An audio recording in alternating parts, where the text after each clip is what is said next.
जय श्री कृष्णा सभी भक्तों को सभी का स्वागत है एक बार फिर से कृष्णा डिवोशन चैनल पर। और हम इस पर श्रवण कर रहे हैं श्री कृष्ण चरित अमृतम की अद्भुत प्रेममयी कथा। भगवान श्री कृष्ण की सभी लीलाएं इसमें आपको सुनाई जा रही हैं। तो माघ मास में यह कथा होल्ड कर दी गई थी, लेकिन अब जैसे ही शिवरात्रि के बाद हम फ्री हुए तो फिर से हम श्री कृष्ण चरित अमृतम की कथा को आगे बढ़ाते हैं। तो हम लिसन कर रहे थे समंतक मणि की कथा। समंतक मणि सत्यजित ने भगवान सूर्यदेव से प्राप्त की थी, तो उसे उसका भाई परसेन ले गया था और वह वापस नहीं आया। तो अब परसेन को मारने और सत्यजित मणि को चुराने का जो कलंक है भगवान श्री कृष्ण पर लग गया और रुक्मिणी तक यह खबर पहुंच चुकी है। सारे द्वारका में यह खबर पहुंच चुकी है कि समंतक मणि चुराई जा चुकी है। तो आगे भगवान श्री कृष्ण किस प्रकार उस मणि की खोज करते हैं और अपने ऊपर लगा हुआ कलंक को मिटाते हैं, आइए आज की कथा में हम लिसन करेंगे भाग 266 मणि की खोज में भगवान श्री कृष्ण ने रात्रि में ही अपनी इमरजेंसी सभा बुलाई, गुप्तचरों को भेजा और पता लगवाया कि समंतक मणि को परसेन कहाँ लेकर चला गया था। तो आकर गुप्तचर सूचना देते हैं कि महाराज परसेन तो आखेट करने के लिए गया था, आखेट यानी कि वन में शिकार करने, लेकिन वह वापस लौटकर आया नहीं। श्री कृष्ण चिंतित हो उठे। हे द्वारकाधीश, आप विश्राम करें, चिंता छोड़ दें। तो महाराज उग्रसेन ने समझाना चाहा।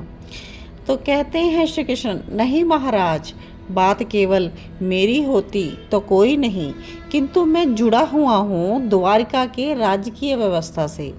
प्रजा में इस व्यवस्था के प्रति अविश्वास हो जाएगा तो ये राज्य के लिए अच्छा नहीं, इसलिए ये कलंक तो मैं मिटा कर ही रहूंगा। तो कुछ देर विचार करने के बाद श्री कृष्ण कहते हैं कि हे महाराज, मुझे आप 21 लोग दीजिए, उन लोगों को लेकर मैं जाऊंगा मणि की खोज में और पता लगाऊंगा कि परसेन को किसने मारा है। बलराम कहते हैं मैं भी चलूंगा। नहीं दादा, आप यहीं द्वारका में रहिए और यहाँ का राज कार्य देखिए। अगर हम दोनों ही चले जाएंगे तो द्वारिका से तो जरासंध आदि इसी प्रतीक्षा में है, वे तो फिर से हमला कर सकते हैं। तो इसलिए बलराम चुप रहे और वहीं पर रहे। महाराज उग्रसेन ने पूछा, आपको कौन से लोग चाहिए? 5 लोग चाहिए सेना के, 5 लोग वो जो शिकार जानते हों और 3 लोग जो द्वारका के विशिष्ट लोगों में से आते हैं और 2 लोग जो आम प्रजा से हैं, बाकी मेरे यदुवंशी। महाराज, प्रजा में विश्वास भरने के लिए मुझे ये सब करना पड़ रहा है। तो श्री कृष्ण ऐसा कहते हैं क्योंकि वो उन लोगों को लेके जा रहे थे जो कि ये प्रूफ कह सकें कि किस प्रकार से परसेन का पता लगा और मणि का पता लगा, तो इसलिए सबको ले जाना चाहते हैं अलग अलग फील्ड से। तो ठीक है, ऐसा कहकर मंत्री ने सारी व्यवस्था देख ली। 21 लोगों के दल को लेकर अशव में श्री कृष्ण प्रातः ही चल पड़े मणि की खोज में। तो जब रास्ते में जा रहे हैं तो शिकार को जानने वाले लोग कहते हैं, हे वासुदेव, यहाँ देखिए अशव के पैरों के चिन्ह, परसेन का अशव यहीं से होकर गया है। चलो इसी चिन्ह के हम पीछे पीछे चलते हैं। ऊपर नीचे अलग अलग दिशा में पहाड़ी, नदी, नाले, वनों को पार करता हुआ वो अशव चला था और सब उसी का पीछा करते हुए चले और अखेट के जानकार जहाँ पर रुक गए तो श्री कृष्ण भी उतरे वहाँ अशव से अपने। यहाँ अशव भयभीत हो गया है, ऐसा शिकारी बता रहे हैं। क्यों? श्री कृष्ण ने पूछा। आगे गए तो अत्यंत दुर्गंध से वातावरण दूषित था। पीताम्बरी श्री कृष्ण को अपनी नासिका में रखनी पड़ी, यानी कि दुर्गंध वहां से उठ रही थी। ओहो, सिंह ने आक्रमण कर दिया अशव पर, मृत पड़ा था अशव। उसकी अस्थियां ही बाकी थी, क्योंकि शरीर का जो मांस वगैरह था वो तो चील कौए खा चुके थे और यहाँ अशव की दुर्गंध आ रही थी, जिसके कारण सभी को अपने नाक पर कपड़ा रखना पड़ गया था। तो कृष्ण ने कहा, अशव मारा गया है, लेकिन प्रसेन वो कहाँ गया? तभी दूसरी ओर से लोग चिल्लाने लगे, यहाँ देखिए वासुदेव, यहाँ पर आइए। तो भगवान कृष्ण तेजी से वहाँ जाते हैं। ओहो, तो प्रसेन को भी सिंह ने मार दिया। हाँ, वो डर के कारण अशव को छोड़कर भागा और यहाँ पर चिन्ह बने हैं, लेकिन प्रसेन तो मारा गया। अब सिमंतक मणि कहाँ पर है, यह प्रश्न हो गया। सिंह ही तो ले गया होगा उस मणि को, जो शिकारी है, यह बोलते हैं। कुछ विचार कर श्री कृष्ण कहते हैं, 5 लोग जो सेना के हैं वो इस प्रसेन के शरीर को ले जाएं और उसके भाई सत्यजित को दे देवें, ताकि वो अंतिम संस्कार आदि कर सके। तो जो आज्ञा वासुदेव कहकर वह 5 लोग तो प्रसेन के मृतदेह को लौटकर वापस चले गए। अब भगवान वासुदेव श्री कृष्ण आगे बढ़ने लगे। वो सिंह के चिन्ह जहाँ जहाँ जा रहे थे उधर उधर लोग बढ़ने लगे। आगे एक मैदानी भाग दिखाई दिया, यहाँ पर आ गए। ओहो, यहाँ क्या है? यहाँ तो सिंह भी मरा पड़ा है। श्री कृष्ण दौड़ते हुए गए वहाँ सिंह के पास और देखकर बोले, इसे तो किसी रीछ ने मारा है। अब सब लोग चौंक कर बोले, रीछ ने? और मृत सिंह को देखने लगे।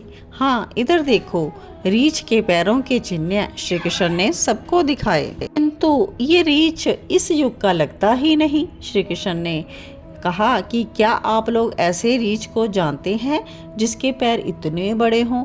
चिन्ह देखकर सब लोग कह रहे हैं, हाँ, आप सत्य कह रहे हैं, यह रीछ तो किसी और ही युग का है।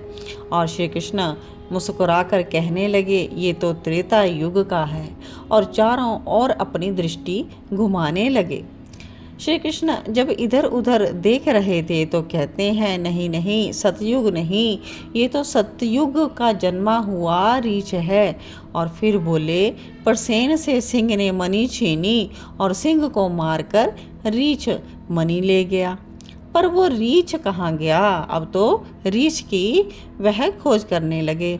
तभी श्री कृष्ण को एक गुफा दिखाई दी। गुफा देखकर श्री कृष्ण मुस्कुराए और बोले, मैं जाता हूँ इस गुफा में, और इस गुफा में रहता है रीछ, क्या चलोगे मेरे साथ? श्री कृष्ण ने साथ वालों से पूछा। अंधकार में गुफा थी वो, सब लोग डर गए और सब ने एक ही स्वर में मना कर दिया कि हम में से कोई नहीं जाएगा। श्री कृष्ण अकेले ही उस गुफा में गए और वो लोग 2 दिन तक बाहर ही रुके प्रतीक्षा में, लेकिन फिर वापस लौट आए अपने अपने घरों में। तो ये तो द्वारिका की बात थी, लेकिन ऐसी ही एक बात श्री कृष्ण को याद आ गई कि एक बार वृंदावन में भी एक राक्षस अघासुर गुफा के आकार की मुखाकृति लेकर बैठा था। नंदनंदन जब उसके मुख में चले गए थे तो कन्हैया के पीछे सब ग्वाल बाल चल दिए थे, और उस समय तो सब सखा कहते थे कि अगर हमारे कृष्ण साथ में हैं तो चिंता क्यों, मरेंगे तो सब साथ ही, क्या हो गया? लेकिन हम कन्हैया को अकेले नहीं छोड़ सकते। पर ये वृंदावन नहीं था, ये द्वारिका के लोग थे। अकेले ही जाने दिया गुफा में श्री कृष्ण को, और जब श्री कृष्ण वापस नहीं आए बाहर तो ये सब अपने अपने घरों में वापस लौट आए। तो ये निस्वार्थ प्रेम हर जगह नहीं मिलता, जो कि वृंदावन में था। अब कथा सुनने वाले विदुर जी ने प्रश्न किया कि ये गुफा का जो रीछ था यह कौन था? तो उद्धव कहते हैं कि ये जामवंत था, भगवान राघवेंद्र के साथ जिन्होंने युद्ध किया था सुग्रीव की सेना में। तो यह विदुर जी बात सुनकर बोले कि आप सब जानते हैं तात, फिर भी भगवान की मंगलमयी कथा सुनने के लिए आप यहाँ पर बैठे हैं। और उस प्रसंग को भी सुनाने लगे थे उद्धव कि जो राम अवतार था उसमें जामवंत कौन था। तो कथा जो है आज यहीं पर हम स्टॉप लेंगे, क्योंकि एपिसोड बहुत लॉन्ग आ रहा है। तो सिमंतक मणि की कथा जारी रहेगी, कंटिन्यू रहेगी।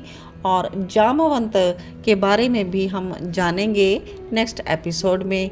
तो आप सभी जुड़े रहें, श्री कृष्ण की कथा को श्रवण कीजिए कृष्णा डिवोशन चैनल पर।